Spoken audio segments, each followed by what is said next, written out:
നമസ്കാരം, സിറ്റി ന്യൂസിലേക്ക് സ്വാഗതം. സംസ്ഥാനത്ത് മഴ കനക്കുന്നു. വടക്കൻ ജില്ലകളിലാണ് മഴ ശക്തമാകുന്നത്. തിങ്കളാഴ്ച രാത്രി മുതൽ കണ്ണൂർ ജില്ലയിലെ പലയിടങ്ങളിലും ശക്തമായ മഴ തുടരുകയാണ്. മഴക്കെടുതിയും റിപ്പോർട്ട് ചെയ്തു.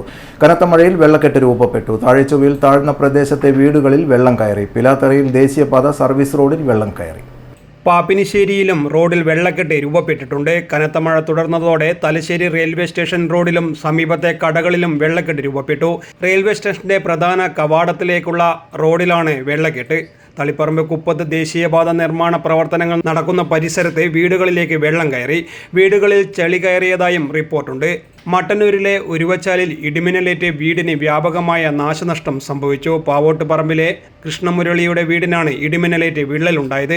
വയറിങ്ങും ഇലക്ട്രോണിക് ഉപകരണങ്ങളും കത്തി നശിച്ചു. കോഴിക്കോട് വീടിന് മുകളിലേക്ക് മരം വീണ് നാശനഷ്ടമുണ്ടായി. ആളപായമില്ല. ദേശീയപാതയിൽ പെരിയ കേന്ദ്ര സർവകലാശാലയ്ക്ക് സമീപം ബസ് ചെളിയിൽ പുതഞ്ഞു. കണ്ണൂരിൽ നിന്നും മംഗലാപുരത്തേക്ക് പോകുന്ന മെഹബൂബ് ബസ്സാണ് അപകടത്തിൽപ്പെട്ടത്. ഓവുചാലിന് കുഴിയെടുത്ത വീതി കുറഞ്ഞ ഭാഗത്താണ് അപകടമുണ്ടായത്. ചൊവ്വാഴ്ച രാവിലെ 8:30 അപകടമുണ്ടായത്. കാസർഗോഡ് ഭാഗത്തേക്ക് രാവിലെ മുതൽ ഗതാഗത തടസ്സം നേരിട്ടിട്ടുണ്ട്. News desk, city news.